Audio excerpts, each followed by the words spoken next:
You have been guided by the Force ever since the moment you were born. Come and follow me.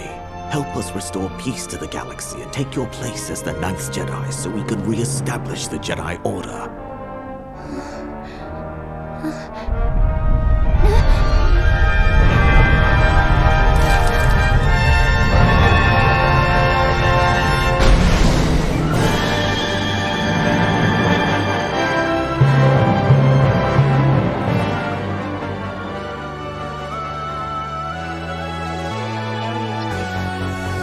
Welcome to KonKon's Cantina. Grab a drink, sit back, and relax.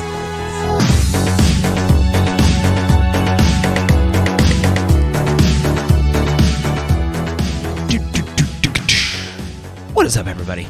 It's your boy. It's KonKon. Back at it again. We back.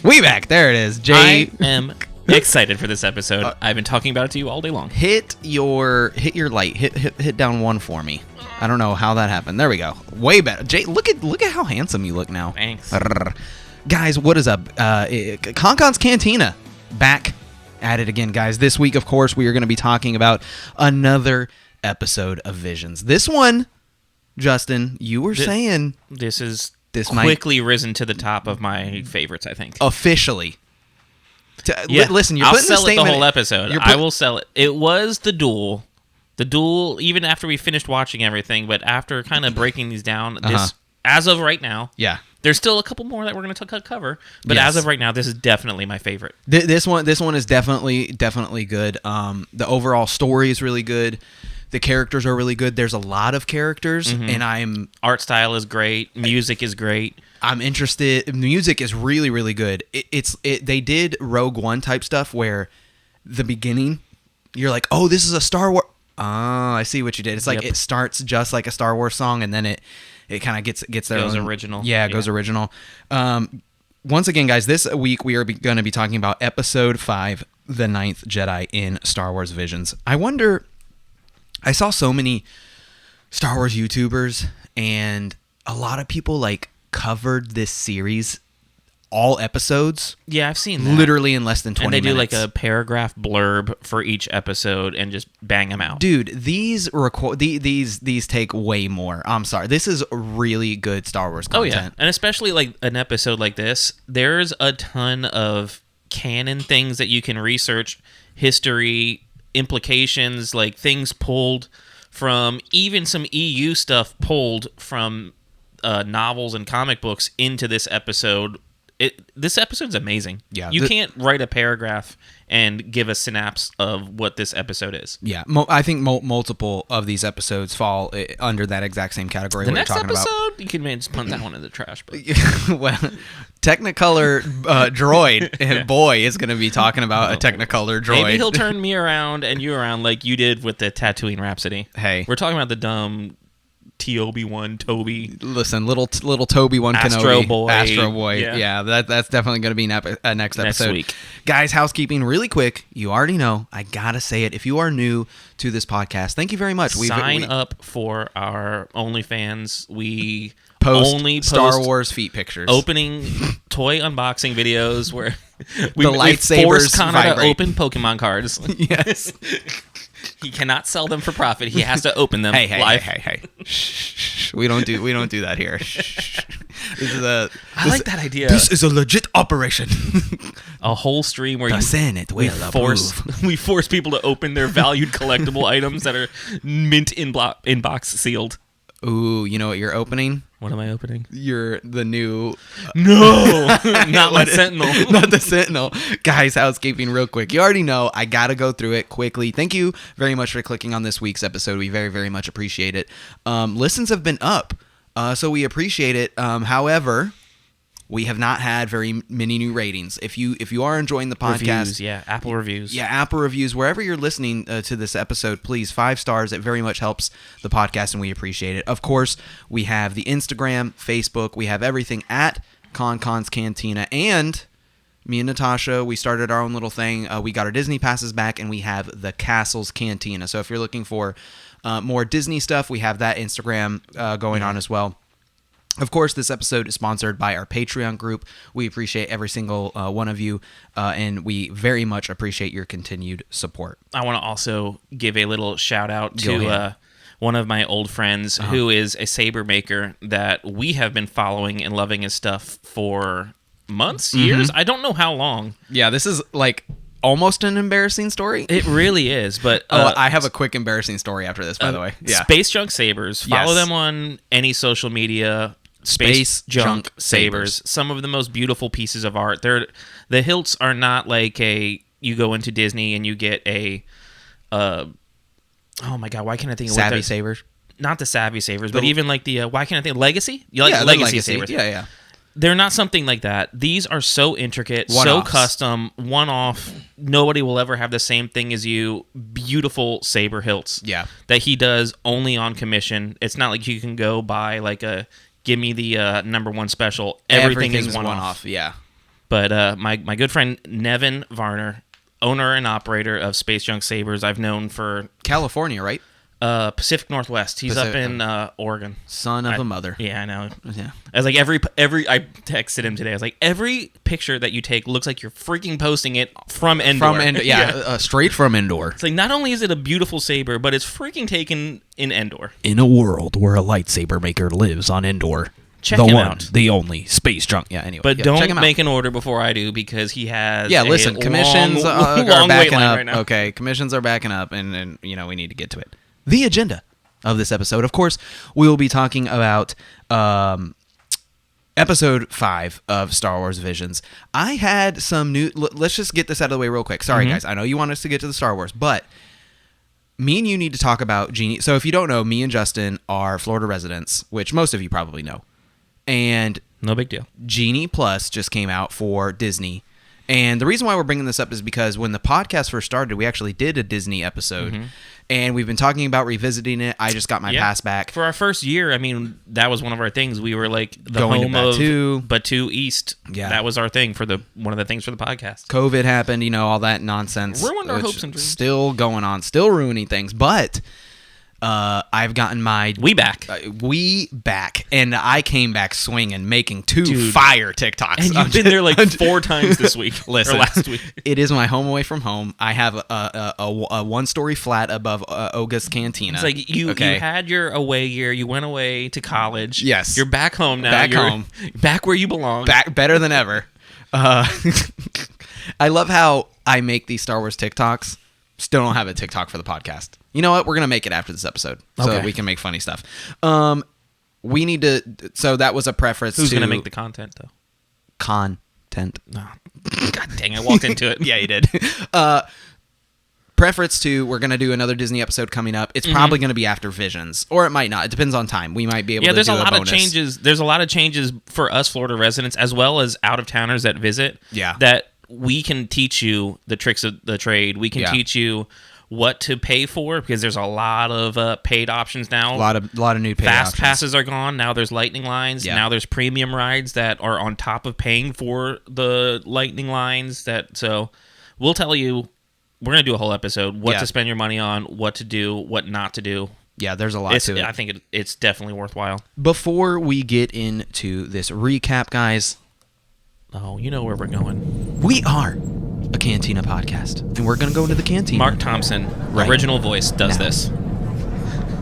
Welcome to KonKon's Cantina. What are you having?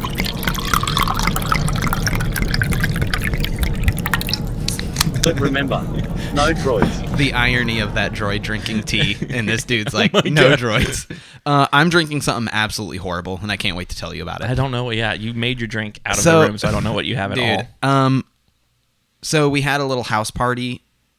How long ago was that house party? It was like 2 months ago. About 2 months ago, yeah. Firehouse party. It was good. It was pretty. We had a good time. Cantina was rocking. The cantina was rocking, and somebody left triple sec at my house. And One of us at the party decided they wanted to play Yes. Manhunt. Nobody else joined. I got him. It went down the wrong pipe. Anyway, someone left triple sec at the house. Okay. And I didn't know triple sec could be so bad. No. It's one of those where it's like really, really bad triple sec. And, Super sugary. Yeah, it's pretty bad. Unfortunately, Any orange flavor at all in it? Yes, almost too much. That's Okay. the problem. So it's like it's like stupid sweet. Do you remember? I tried to make like a little bit of a Oh, Natasha just told me who brought the triple sec. Was it me? No, it was Jacqueline. Oh. Jacqueline, don't ever buy this triple was like, sec ever "Please again. don't be me." It's terrible. And I tried to make like a little margarita. It's horrendous. It is a, you know what? It is a 1 Mando out of 10. And I'm like so excited because we have not been posting our drinks, and now I get to post Boba Fett. So it is a 1 Mando. Do not care for much, if any, triple sec in my margaritas. I'm more of like a splash of triple sec. And I did 50% ratio. I don't know what I was thinking. Yeah, I don't know what I was thinking. I was like, it's actually delicious triple sec. You just are drinking pure triple sec. Yeah, it's like I'm drinking. Yeah. Anyway, 1 out of 10 Mandos. Now you, on the other hand. So I don't know if I've told you. I recently this year have conducted a scientific experiment. After I broke and shattered both my arms, the doctor informed me You that... did what? No, I'm just kidding. The doctor informed me that I had the top 3 biggest bones he's ever seen in his life. He wasn't talking about your arms. True story. He's like, you got some big bones, boy. I'm like, all right, I don't know how to take this sentence. Why are you touching me when you say this? He's like, seriously, like top 3 biggest bones I've ever seen in my life.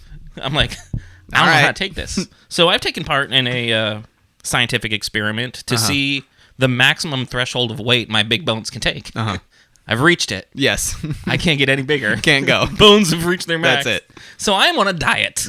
I have given up beer for the foreseeable future, which will make our show a little different because I typically tend to bring beer.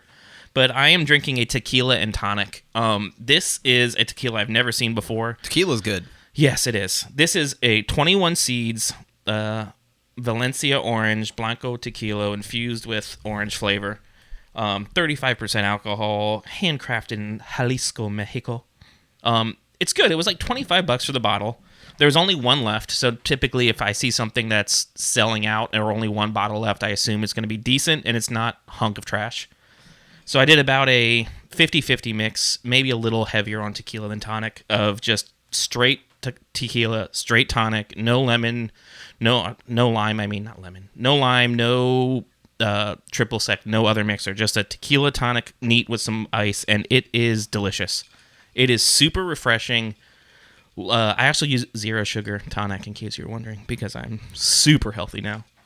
Like the sugar-free one, or the diet is? I guess diet tonic is sugar-free. It said 0 sugar. It didn't say diet. I don't know if there is any difference. I know like there is diet. Coke Zero and Diet Coke are different. I don't know if that applies to tonic or not. Yeah, there's surprisingly a good amount of sugar in tonic. Yeah, I didn't. That was like a late, 30 plus thing that I learned in my life. Exactly. Yeah. I was like, it's just clear, unflavored soda to me. I didn't know it was sugary. Yeah. But this is really good, man. Like it is. It's delicious. It's crisp. It's refreshing.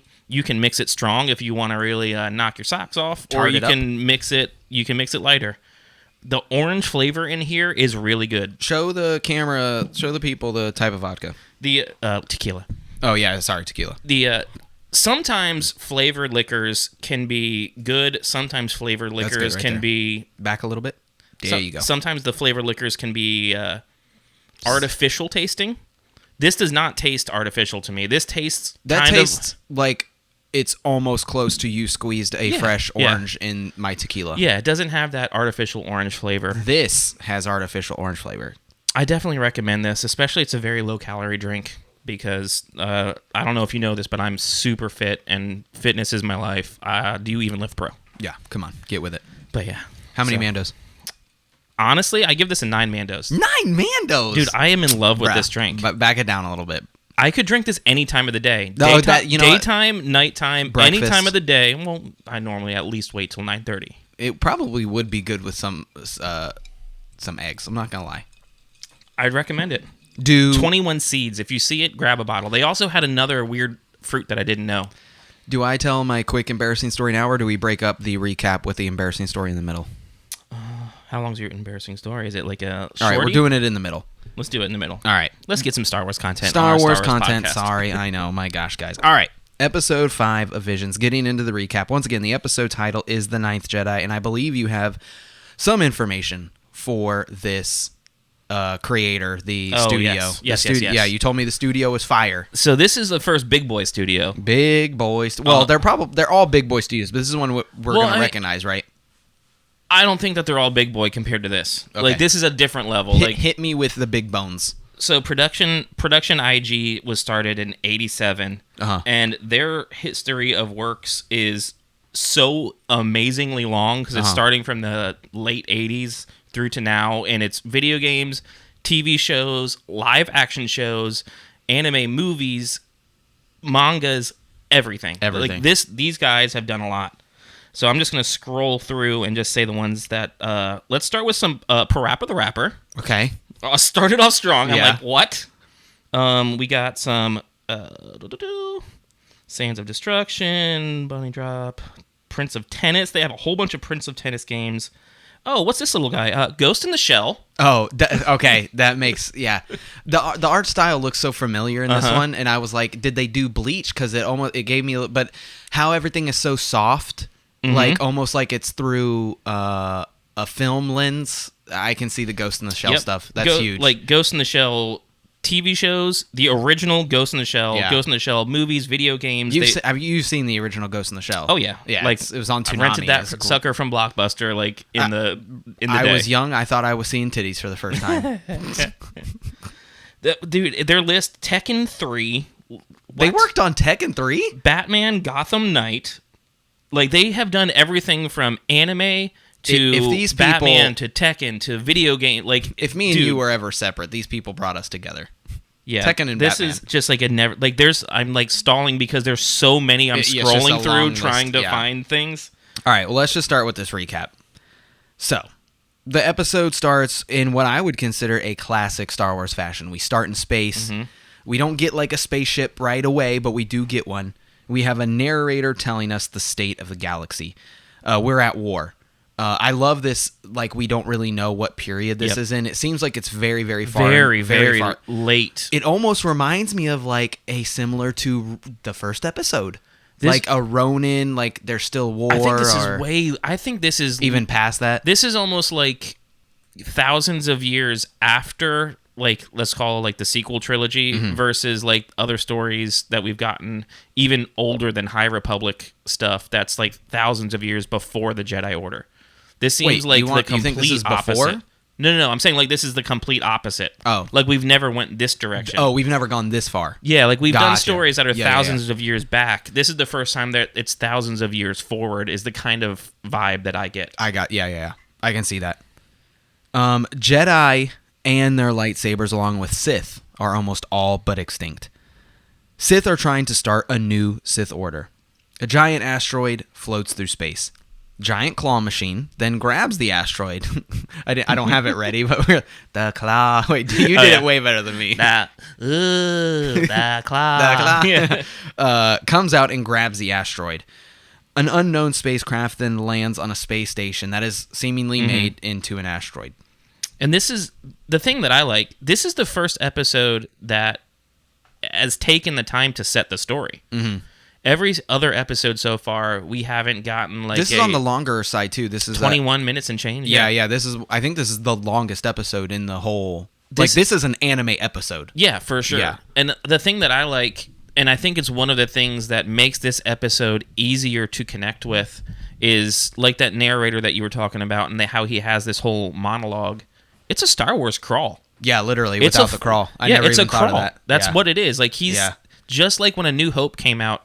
And you didn't know what you were getting into, and we had the crawl to kind of set the scene, the setting the tone. Yeah, the galaxy is at war. Same type of thing right now, and he actually took the time in this to set a story. You know where you are, you know what's about to happen, you know who the good and the bad guys are, and you can immediately follow what's happening. There's no like figuring out like who the heck is this guy. Like it took the time, and it's the most Star Wars-y thing I think out of any of the visions I've done. They have the most, and like I was saying, they have the most Star Wars intro where it's space, ship to exactly. It's super, super cool. Ethan walks into the room. More hooded figures arrive with him. Shout outs to the poncho, Ethan. Straight Star Wars poncho. Yeah. Ponchos for everybody in this Cal episode. Kestis. all I the think ponchos. Did he start the poncho game for the Jedi? Nah, Luke started the poncho I game, guess, bro. yeah, Come on. yeah. Come on.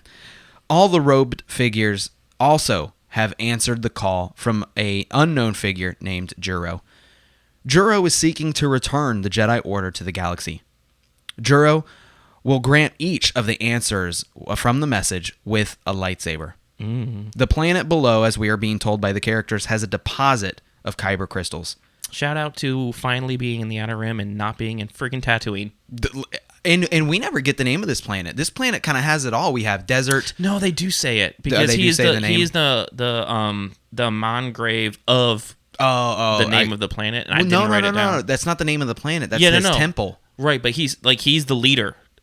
The Juro guy is the leader of that whole planet. Like he's like your Okay, so the king, Mongrave is ruler, almost whatever like you a want to pro, say. A title. Yeah, like a alter ego. Is that what? Yeah, like he's like Oh, you're saying rich like a title, like count. like a baron title. Yeah, like, you know what gotcha, I'm saying? gotcha. Yeah. Juro once again is seeking to return the Jedi Order. Discomfort falls upon the group, for they do not know if all of this is because it is a trap. And not to help with the whole trap idea, a droid laughs sinisterly from the shadows. 7 Jedi have gathered among this space station, this temple, as we will later find out. The asteroids come crashing down to the planet's surface, as it took you way too long to figure Shut out. up. Tell the people what was going on. What I'm saying. So for my third time watching this, I go, oh, those catapults are shooting up to the asteroids. I don't know where I thought they were going. I thought they were shooting just like across the desert or across wherever that planet was. We can't go to the forest to harvest. We have to use. But the cool thing is this lines up with Rogue One. Yeah. Because in Jeddah City, the reason that the kyber crystals are there are from the asteroids. Mm-hmm. For the thousands of years that it's been around, the asteroids have collided and fallen to the planet. And the whole reason that Jeddah City is so rich in the Force and known is the kyber crystals, and they're from asteroids just like this. You know what the asteroids are from? You ready for me to blow your mind? Do it. Blow my mind. What does the strongest hearts of kyber are made of what from Rogue One?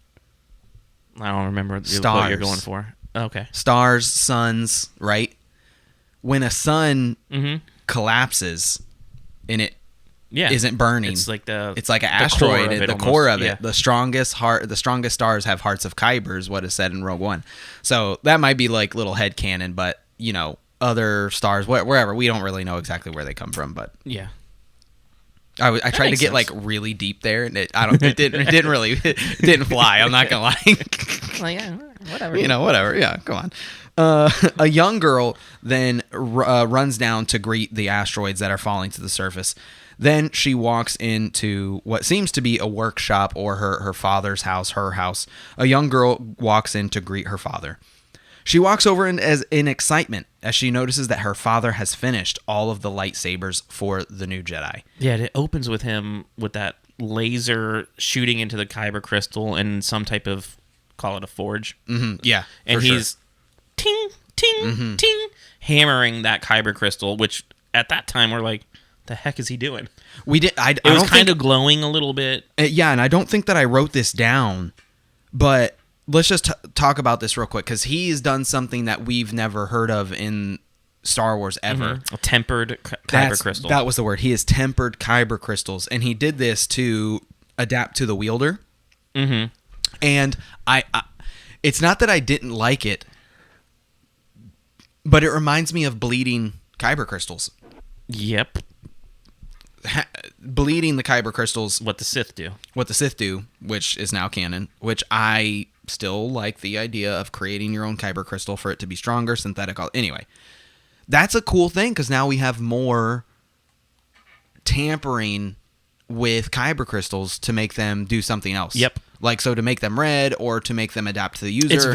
It's very I mean, samurai inspired, because like the whole thing with the samurai's blades is they were tempered and the metal was folded. Yeah. So many times. Damascus. Heated up and then folded and hammered, and then heated up and then folded and hammered, and that's what made their blades so valuable and powerful and could defeat other people because they could literally chop swords in half. Literally. Like of just standard, like especially like some English knight would come with their crappy little big giant broadsword, and a samurai sword would nick it, chunk it, break it. Yeah. Because of the tempered. So it's cool to see that kind of thing that's taken from like the west or the eastern side of Japan and brought into Star Wars and made to make sense. I really want more information on Lazima, which we are about to find out that he's the saber smith. I want to know, why has the art of lightsaber making been lost? So I have a little bit. It's not necessarily exactly that, Uh-huh. but it reminded me of something specifically that I remembered from a long time ago. That In a galaxy far, far away. I don't know if it's an EU comic book or not, but either way, it still applies. Yeah. So thousands of years before the Jedi were the Jedi, we had the Jedi. Like it's JE apostrophe DAII, like the Jedi. Yeah. But the way that all started is there were some ships called Thoyor that just collected force-sensitive beings from across the galaxy. And brings them brings to the them to planet. Tython. Yeah, Tython, yeah. Which is, we know Tython, everybody should know that from Mandalorian now. That Yeah. shouldn't be a deep cut to Used to the be masses. a deep cut with the Bane books and whatnot, but Yeah. now everyone should know Tython. Tython is canon. That's where the little altar, what do you want to call it? That one of the first Jedi temples. They signal Ahsoka. Yeah. Or well, I guess it ends up being Yuke. Luke. Luke. Slow down, buddy. I don't know where I got Yuke from. But everybody I should think know Luke Tython. is still cooler than Luke. Let's be real. So when all those force sensitive beings get to Tython from these ships, the ships all land in different parts of the planet itself, and everywhere there's a ship that lands, that group of force sensitive people kind of make a temple at that place. And there's one that lands in this volcanic mountain area. What is the guy's name? I have it written down here after. Ver-Tepe is the name of the temple they create, and it's the Temple of Metallurgy. And this is where they start studying metallurgy, and they create the first force-imbued swords. Not lightsabers, but like a sword that's imbued with the force. And that's all from a guy named Tem Madog, who looks exactly like Lino. He's like Does he? Yeah, Oh, he that's looks awesome. He's like a lion, humanoid type of creature. We almost get one of those in this episode. We get like this. Yeah. So like this, what made me think of this is like Tem Madog and this metallurgy that they had to just create, and they figured out how to imbue it with the Force, and they created these Force-imbued swords way before even proto-sabers or lightsabers. This is like the mirror opposite. This is now lightsabers, the Jedi are gone, nobody knows how to make it, and this is the same type of guy. It's a Force-sensitive guy, totally on his own, who relearns how to make a lightsaber, but he doesn't do it the way that everybody's done. He does it completely different. He tempers these kyber crystals, and then instead of, like we were just talking about, instead of the color coming from when a Padawan would pick it up, it would just take the form of however that Padawan was, what their focus was on the Force. He has to be the apprentice of the Margrave. Maybe. He has to be. Because think about it. Kara says that she knew the Margrave, Juro, since she was a baby. Yeah. They've definitely had tons of contact. And as we're going to get to in this recap, he clearly uses the Force, and Kara also has the Force. He has to be trained by somebody. Because even Luke, being born Force sensitive, was such a dodo. Yeah. Dodo. Yeah. Mary Sue. You know what I'm saying? Wow, some people really got triggered. But you get what I'm saying. Like, yeah, no, for sure. Yeah, he had to have been trained in some way, shape, or form. Like, I love that idea of the tempered kyber crystal. yeah, Because, like, I mean, the way it's always been is, like, you're the Padawan, and the crystal calls to you, and you choose your crystal, and then it takes on your traits. And then, like, I mean, we got the colors. Like, if it's blue, it's supposed to be your combat and force focused. If you're green, you're in touch with the cosmic side of the Force, hence, like, a Qui-Gon Jinn. blue is like an Anakin. If you're yellow, you have a mix of the both. That's where the Jedi Knights or the Temple Guards had the yellow. Purple is like you're a mix of both light side and dark side balanced together. Mace Windu with Vapod style, which we know about. And then red is now canon is they bleed the kyber crystal. So like seeing like this, like you pick it up and it just immediately takes on that trait is an awesome thing. And I didn't even think like these guys have. I love how we're getting. Let's get to the recap, and then I want to revisit this because I'm okay. I just love these. I love the tempered kyber crystal. Yeah, we're so like cool to me. We're what did you say that episode about? Tangenting or off the rails, off the rail. Yeah, willy nilly off the rails. You said something anyway. I don't even know where we are. We're just okay. Here we go. Yeah, he so made the, she walks into the room. She's very excited. She notices that her father has finished the lightsabers. Picking up one of the sabers, she activates the saber. So cool. It's dull in color and transparent almost. Yeah. Her father then points out that the saber will change depending on the user. See, your Schwartz is as big as mine. As we have talked about. Kara's connection with the Force is being pointed out to us that is currently not strong. I think that's very important. Because when her father activates the saber, it's blue. Yep. And then when she activates it, it is not. That transparent. Yeah. Almost like the dark saber It's, color. yeah, it's almost like black. Yeah. Yeah, it's very, very dull. And it's also, when it's long, it lines up with two we learned in Rebels, where Ezra, when the first time he turns on the saber, he learns that he can Kanan teaches him you can adjust the length because it was too long for him at first. It was awkward for him to use. Yeah. So he showed him here's how you adjust the blade length. Those had actual a knob, but like a physical button. Yes, a physical button. These are adjusting to the use. Way more advanced. Way more advanced. These lightsabers are out there for sure. But if you notice when Kara, I wonder if she thinks, oh, this is too long, I want it shorter. And it just responds. It just responds, because she has a connection to the Force. It's a kyber crystal. There's got to be something there. Yeah. A mysterious ship lands outside of Lazima's workshop. I love how when they say it, it sounds Japanese. When I say it, it sounds French. Lazima. Lazima. Like, this is like... With a croissant. With a croissant. Omelette du fromage. Dexter's Love. Yeah. Oh man, wow. We're on this one. He asks his daughter to then take the sabers to the above space temple. He embraces his daughter for what we might see as being the last time.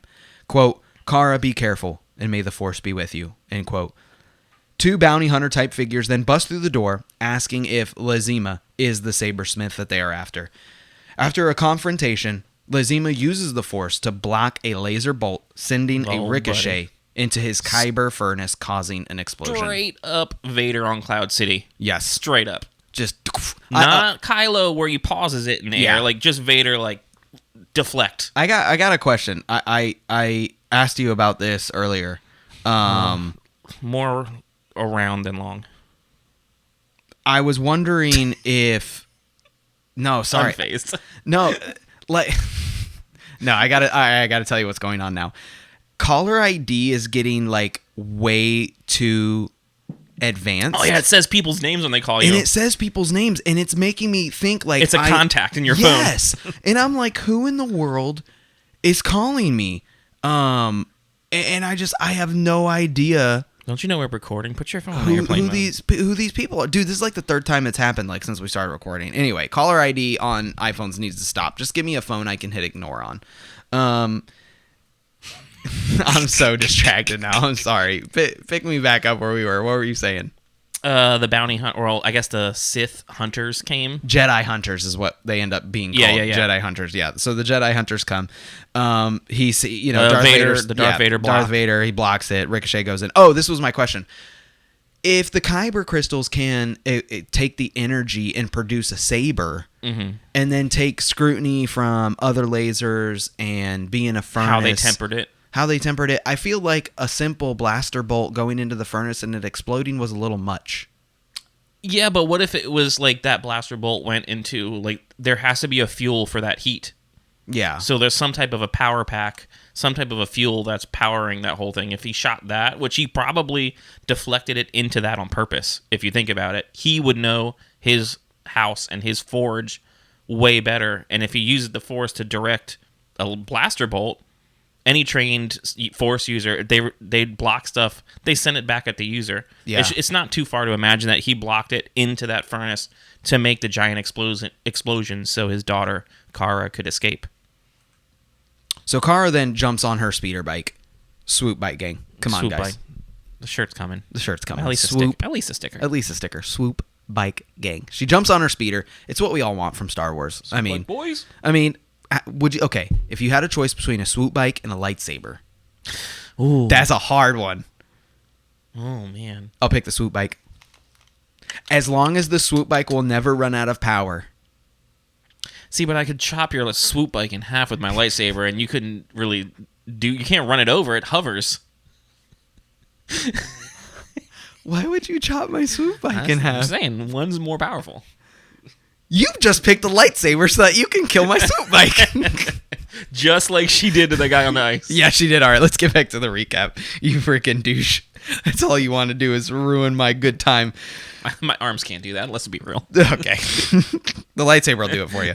As Kara is driving, speeding away, she looks back and her father's laying on the ground. Apparently through due to Endor. Through the explosion, and he yells, "Kara, just go."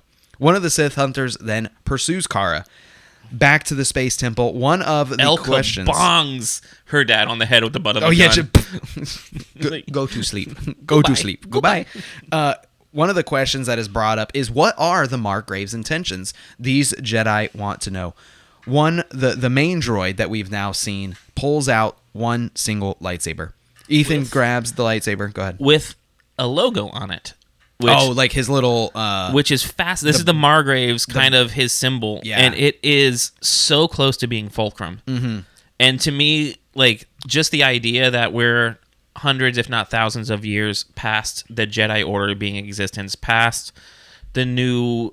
the Republic, First Order, the Empire, Ordor. You're I don't know. Are you me today? This 21 Seeds is must be messing with my mumble mouth. I've got like marbles in here or something. But like, just the idea, like that fulcrum or the idea or that symbol is what has persevered like through all this time, and like that's the symbol, not the Jedi Order symbol, not the Phoenix for the rebellion, not the First Order symbol, the Empire symbol, the New Republic symbol. None of that is what endured. It's fulcrum, and I love that idea. If you haven't noticed, when they display the hologram of Juro on his back, on his back too, you'll see the emblem, and then once again, as you're pointing out, Justin, on the actual lightsaber box, which looks and like the hilt itself has it as well. Looks like a mini coffin, which I love. It's like a little coffin box. Anyway, Yeah.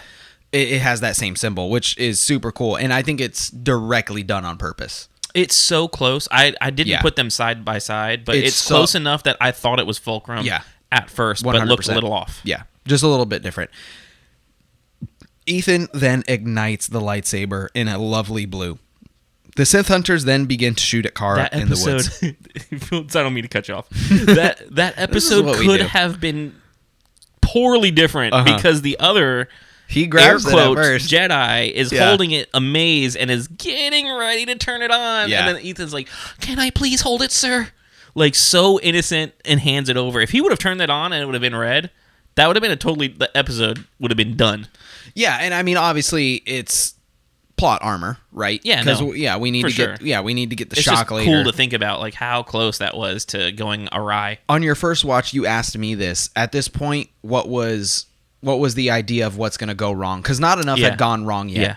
It seemed too good to be true. At this point, I'm thinking that the Margrave is a bad guy, is setting a trap because he's like cloaked in armor with a hood over him. Yeah. Kind of Sithy, kind of Inquisitor Vader-y vibe because of the dark armor and everything. I thought it was going to be the other robot that kind of walks in and he goes, I sense the dark side here. Yeah. Which he, of course, ended up being a dark side user. It's just like, hey, like, bro, why you dude ratting yourself out? You know, I thought something was kind of awry there, but Ethan, once again, he picks up the saber. He ignites it. It is a lovely blue.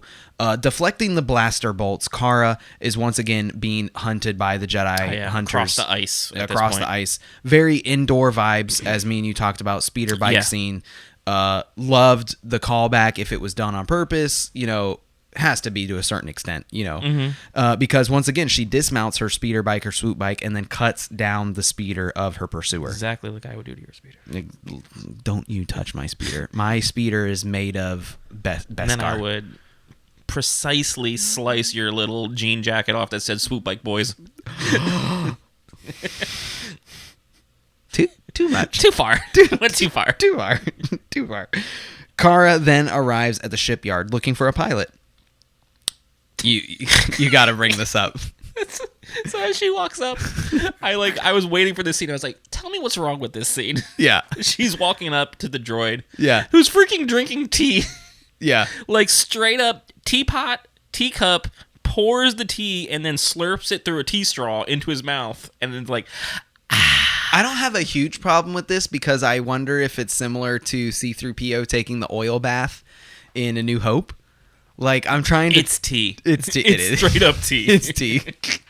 That's that Ted Lasso where he's like, y'all don't really drink this, right? This is just a big joke. This is like brown toilet water. This tastes like mud water. Yeah, mud water. Mud water.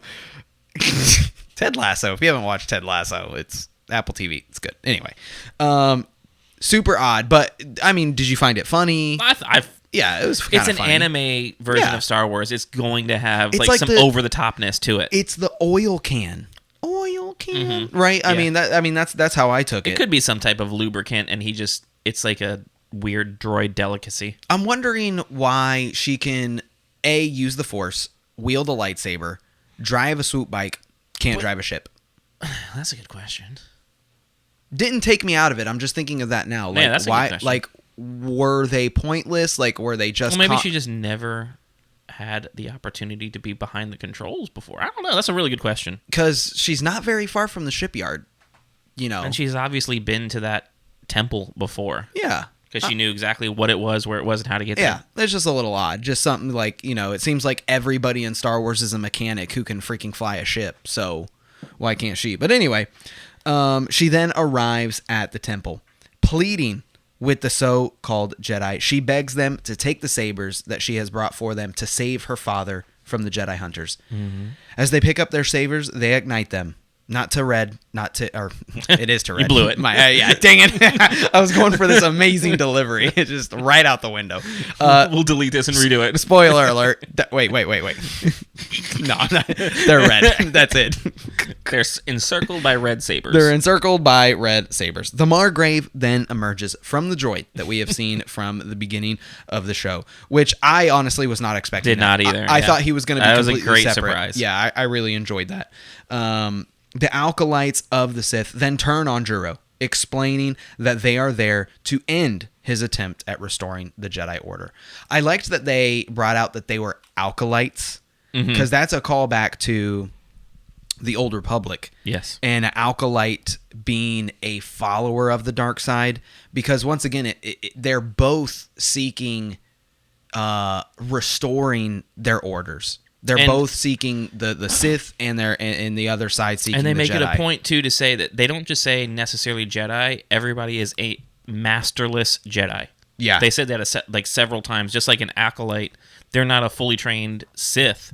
They're Everybody a Sith in that room. And just, except for, well, I guess Juro would be, but he's definitely more trained. But just I'm sticking with my headcanon that the Sabersmith was trained a little bit by Juro. That's why I said think so. everybody in this room. But I like that they're masterless Jedi. They're not a Padawan, because they probably don't even know what a Padawan is, honestly. They're so far from both orders. They're just somebody who's connected with the Force that wants to be light side. Yeah. And once again, for whatever reason, the craft or the art of creating lightsabers has been lost. And so they need to restore it. So none of them have lightsabers. One of possibly the best lightsaber fights in Star Wars, in my opinion. I mean, it's up there. It's top 10 for sure, even including what we've seen in Visions so far and in canon.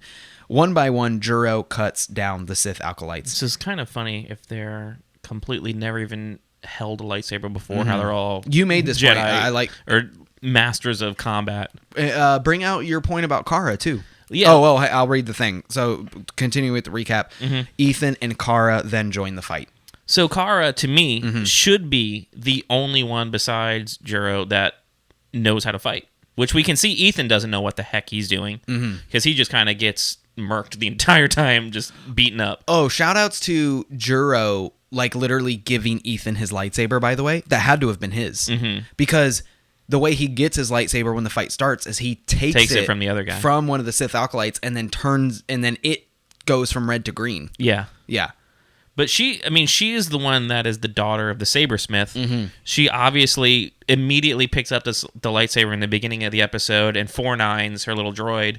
The second she picked it up, Fire he's like, droid. Toot. Fire droid. And she's just deflecting and blocking immediately. And he did it without any hesitation, as if it's like part of your daily practice type of a thing.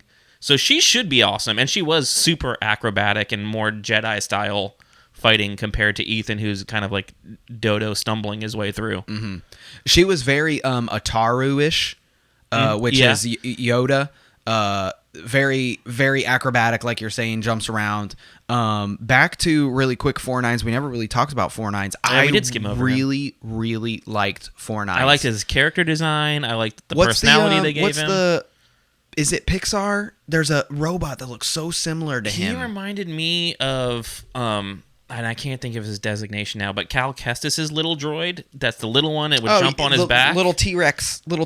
Almost dude. like him combined with BB-8 with the little spherical head. But like, he also flies. Yeah. Like, he was super, super interesting. I really like... I never would have thought that introductions of new droids would interest me so much, like K2.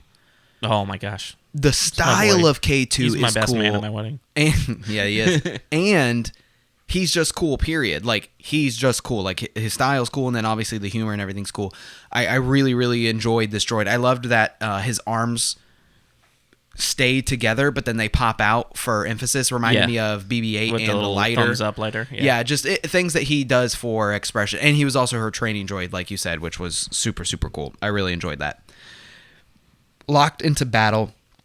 Kara's lightsaber has finally changed. The connection to the Force that she love that. Slowly getting a little better. bit greener, a little bit greener, Yep. a little bit greener. It totally ignites green. At this point... At the same moment that she's clashing and hers turns green, the other Homan, who is like the, I don't know, bird cat guy? What would you call him? Nah, he's more I don't know what he is. bear cat. His turns from red to purple at that Where are you exact getting same the moment. bird from? Because he had like these weird feathery looking His eyebrows? things. His eyebrows were like feathery. Coming off. I loved the introduction of and the girl. Oh, you know who she... Remember I said she looks like a DBZ character? Oh, yeah, that we didn't know what species she was. We didn't know what species she is. Why can't I think of the cat from DBZ Super? The cat? Yeah, the cat, the got, bro. Come on, you've watched DBZ Super. You're killing me. Oh, Beerus. Beerus. Okay, remember the people that are always around Beerus? Uh-huh. They're like the new.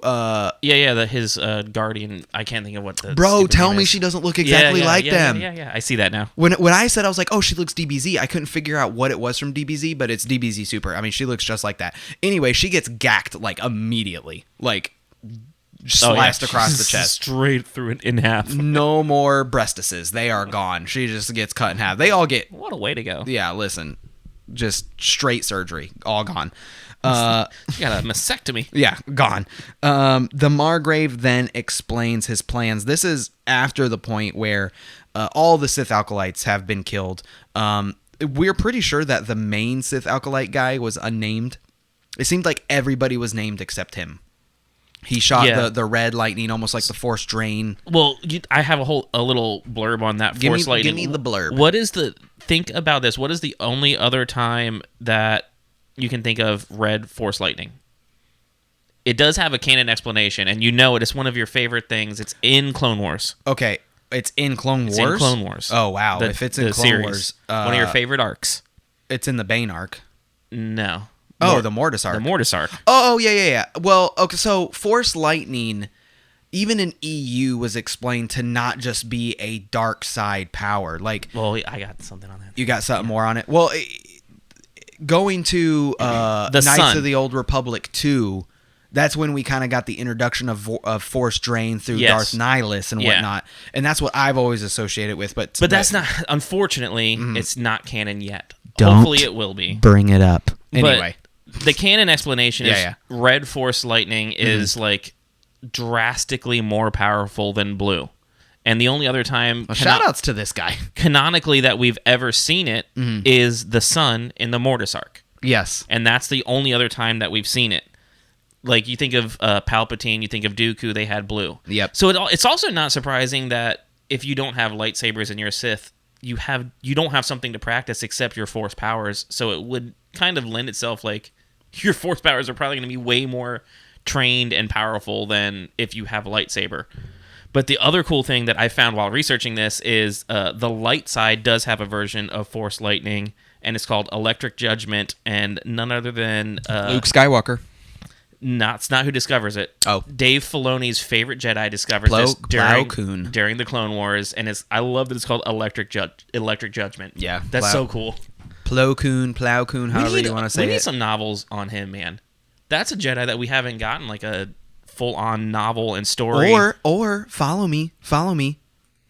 He could have actually been the one to show up and take Grogu, but he died. So that was the whole. It wasn't gonna be That him. was the whole code name the entire time. It was the whole code name. They were hiding it.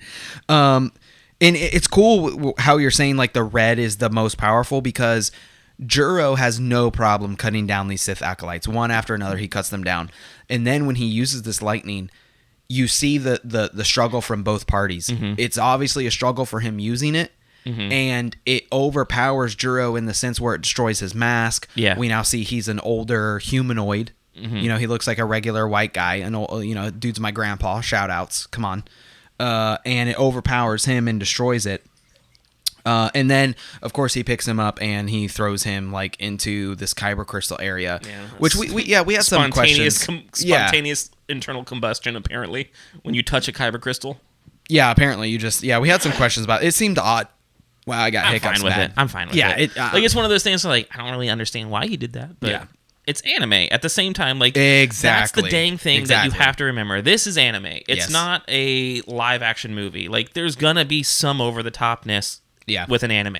Dude, we were Sunday we went over to a friend's house for dinner, and their son had never seen the Old Republic cinematics. Oh my. That was a great day for him. We watched 21 minutes. We didn't watch all of them. We watched the first 21 minutes of the cinematics. Shout out to Indy's new obsession. He literally went and downloaded the Old Republic. Indy listens, so... Yeah, he literally went and downloaded the Old Republic. So, one thing that I said, and I've said this before on the podcast, is animated Star Wars is so good that I literally could never... I would be happy with never having live-action Star Wars again. Happy, or you would be acceptable? I would be. I wouldn't say happy. Okay, I would accept never having live action Star Wars again. Mandalorian, keep it coming. Kinda don't care about any movies. Like that was poor choice of words. Long form live action, has been recently dramatically better than any movie since. Yeah, exactly. Since Solo. Thank you for putting my words in a non-toxic negative content. That's why we have a podcast, buddy. Yeah, thank you. I appreciate that. That is exactly what I was trying to say. Since Solo and Rogue One, those were two fantastic movies, and we had great high hopes of what we had yet to come. Fire. The sequel trilogy, not so much. Yeah.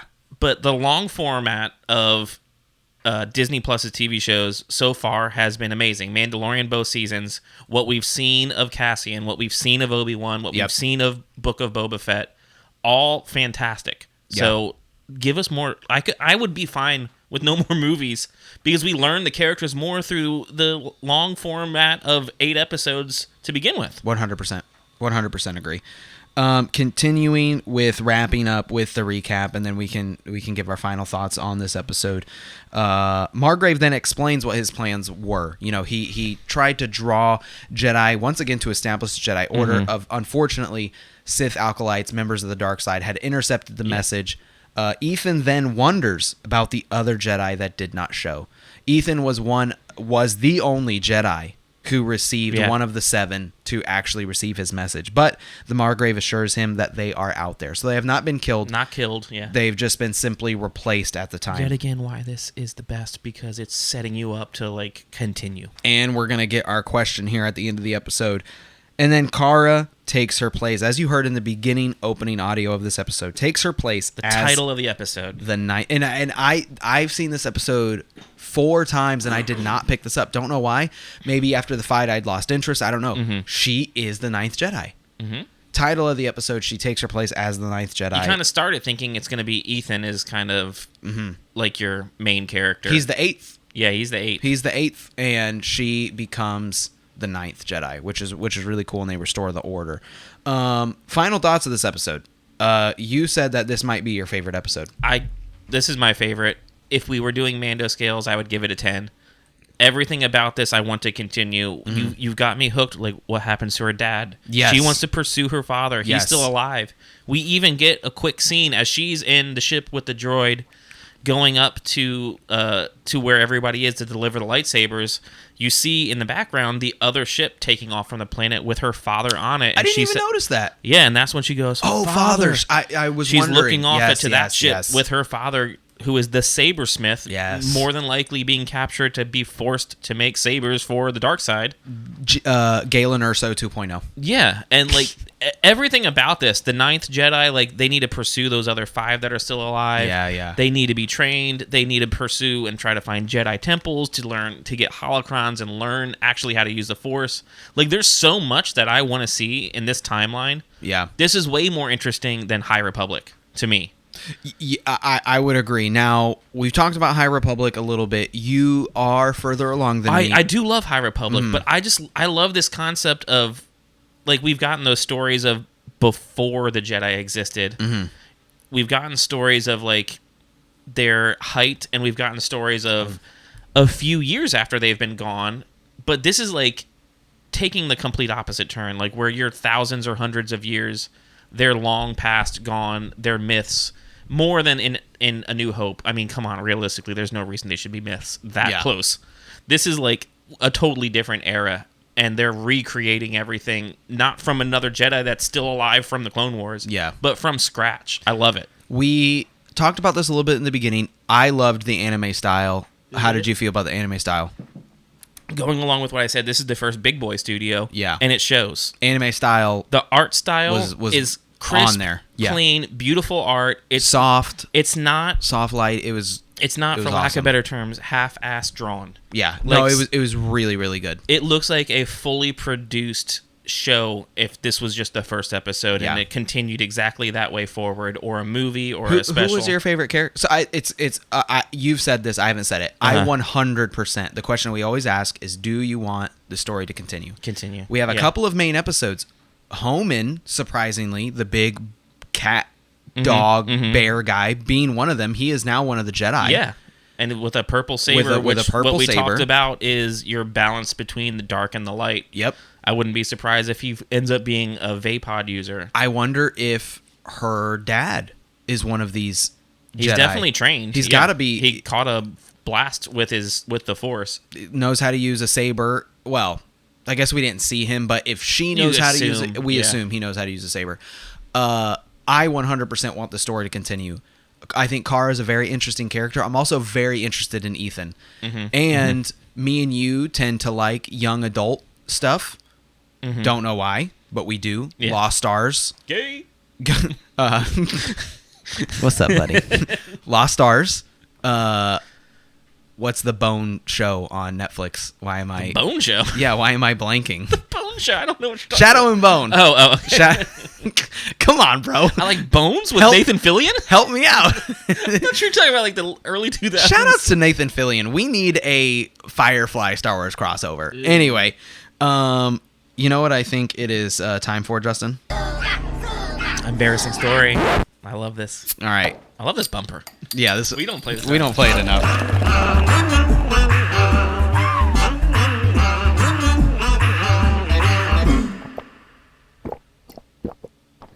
Liquid Courage. Suka. Suka. God dang, We still got it. Still got it. All right, so this isn't like... I don't feel like It's as bad as your last embarrassing No, story no, where no, your no, wife it's will not. eat. No, it's not. It's not. It's better than a Ross burrito, though. It's better than Ross Burrito, not as good as spelling Jim wrong through an entire 5-paragraph essay. So Monday we go to Hollywood Studios, of which I have finally ridden Rise of Skywalker. Okay. Or Rise of Skywalker, Rise of the Resistance. I feel like we could almost do a whole episode on that, or at least a little Now mini, that you've mini written episode. it, I would love to. Yeah. Finally ridden the ride. Made a little TikTok on it. It is TikTok the Castle's Cantina. It's also posted on KonKon's Cantina. Is it posted? I need to post it on both. I haven't seen it. All right, I got to put it on ours. Anyway, I go to Hollywood Studios, and outside of Hollywood Studios is a bathroom. Outside of the one that's on the way in, that's to the left. right before you go in the I know security exactly what gates. you're talking about. Yeah. So, if you don't know, I Disney bound every time I go to Hollywood Studios. I have my own kind of like smuggler / Jedi. It looks very cast membery. Oh, I mean, it looks great. Star Wars. Thanks. Sorry, douche. I'll stop talking during your story. Listen, it's not my fault that vests are Star Wars, okay? One dude wears a vest, and then vests are Star Wars. So I have a vest. I have a tan shirt. Anyway, I look like I'm in Star Wars. That's the point. 100%. You can't cosplay in the parks. They will literally turn you away. Can you, though? Well, some people apparently. Seriously. I swear they put that junk in backpacks. Anyway, I got to go to the bathroom. I go in to take a leak. I am a male. What does that mean? It means I have a fly. Okay, in my boxers. I go to pee, and I can't find my fly. And I'm getting really mad. Now, let me paint the picture a little bit more. Okay, I have my lightsaber, which is behind you, and I have my camera. I have no free hands. So the camera's like kind of like behind me. I'm like trying to hold my lightsaber, not let it touch everyone else's pee. And I can't find my fly. And the shirt that I wear, you ever wear a shirt that's super long that it goes past your it goes boxers? too far down.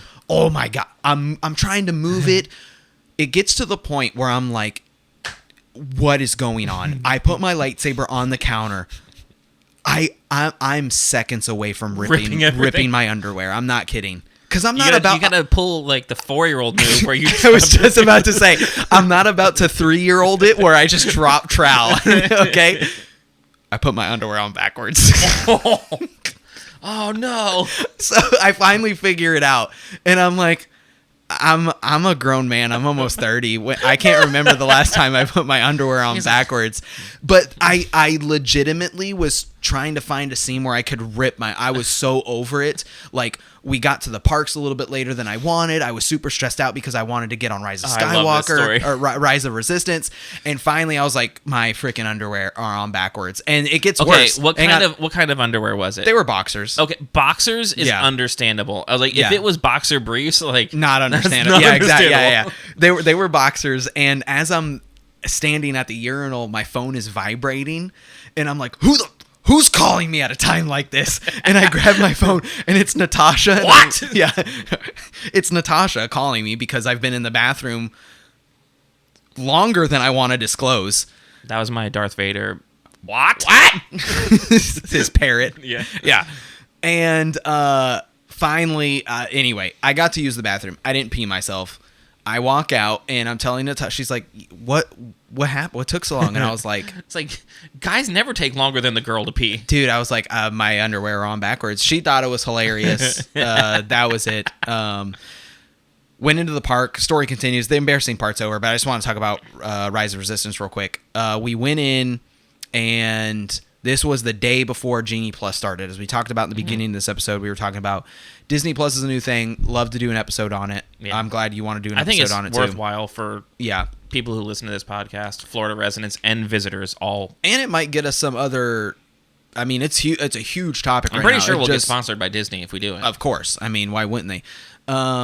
And basically, you're going to have to either wait an exuberant amount of time or pay to ride Rise of the Resistance. That's the base of the story as of yesterday, which was the 19th. No more virtual queue. No more virtual queue. It's all gone. Since day one of the ride's existence has been virtual queues. So almost a year and a half of virtual queues at least. Yeah. That's gone. It's gone. You're either standby. Yep. You're paying the $15 for Disney Plus and then a cost to ride the ride for their new Lightning Line program. Yep. Or it's standby forever. Yep. So really quick, if you haven't watched the ride on YouTube, like somebody that's, filmed the whole thing, the technology and the experience, 10 out of 10. Yep. The waiting line of the ride, One of the best. 10 out of 10. Great. Super feels like Star Wars. Feels like I'm in an actual rebel base. Carved from stone. I'm in a cave. Resistance base. Super. How dare you, sir? And here we're about to get to my point. It's unfortunately really sad, and we've said this so many times. Batuu being time locked is a huge problem. And I sincerely hope that they reskin Batuu in some way, shape, or form. Because I'm sorry, I rode Rise of the Resistance. Once again, if I was going to say, let's split it up into 3 categories. The ride. And what I mean by the ride is the feeling of me being in the ride, the cart, the moving around, the stuff that's technical, stuff that's actually happening to me experiencing it. 10 out of 10. What I'm seeing, the visual effects, the Star Wars, the audio, the Star Wars vibes is 10 out of 10. Star Wars vibes, the waiting queue, 10 out of 10. The era and the theme of the ride, and the characters chosen, 1 out of 10. I'm sorry, 1 out of 10. Here's what we got to remember, though. I'm gonna be a positive light. I'm still positive. Like, how many times has Star Tours been redone? Twice that I'm aware of. No. Watch the gallery, or not the gallery, the ride thing on Star Tours. Yeah. It's been done so many times. Dude, the new Star Tours is great. It's been done to now that there is almost limitless combinations of what you're going to see that you'll never see the same thing twice. The new Star Tours is great. So I have high hopes that eventually to refresh that ride in some fashion, it might take years. But I can't imagine that they're not going to reskin it in some fashion. To change the suits on some of the animatronics and stuff like that, it is not as expensive as scrapping the ride and starting from it works as a Star Destroyer, it works as Imperials, and that's exactly what I was going to say. And I don't want to spoil the ride. There are AT-ATs that are in it. That's not Resistance. Those are old school AT-ATs. And that's the crazy thing is it wasn't we saw AT-ATs in no, those were different. Those are the gorilla fisted ones. Yes, but if you watch that scene when it zooms out and they're shooting at Luke, there's the gorilla ones, yes, but there's also regular AT-ATs. They could get away with changing the helmets on all the troopers when you first get out of the escape. There's ways to reskin the ride. And this is the point that what they do. This is the point that I'm getting at. All of Batuu. Even we'll see, and that's the thing is what if every 10 years they did a different era? Oh, dude, I need it sooner than that. Me and you have been going to Batuu for how long? Like 2 years for me. 2 years. I mean, I took a year off because of COVID, but I went so much. And this is another thing. Well, this is more Disney stuff, but let's save it for the episode. Yeah, we'll save it for the episode. This is a teaser of what that episode. Yeah, this is basically a teaser of what it is. The ride, it is 100% worth going on. I'm glad that I experienced it from a non-paid aspect. For a Star Wars fan, that ride is worth the ticket to the park. If that was the only ride you rode, it's a very long ride, and you experienced the rest of the park, but say that you had bad weather, whatever, if you only experienced walking around and experienced Disney and rode one single ride, it would be worth the price of admission. Yeah, the thing that I would encourage you is if you've ridden the ride or you haven't ridden the ride and you want to look it up on YouTube. Anyway, the ride was very, very cool. Solid advice. Yeah, that's it. See ya. No, guys, we do want to talk about more Disney stuff coming up. Once again, the Castle's Cantina. Once again, that is going to promote that with. That is a expansion of the KonKon's Cantina network that we are creating. Okay, right? You're on that one too. The expansion of the KonKon's Cantina. I'm pushing network. my microphone away. I'm not talking anymore. Okay, you're not talking anymore. Guys, we have more stuff coming. Hope you enjoyed Visions. And, of course, next week we'll be back with Episode 6 of Visions, and we will see you next time. See ya.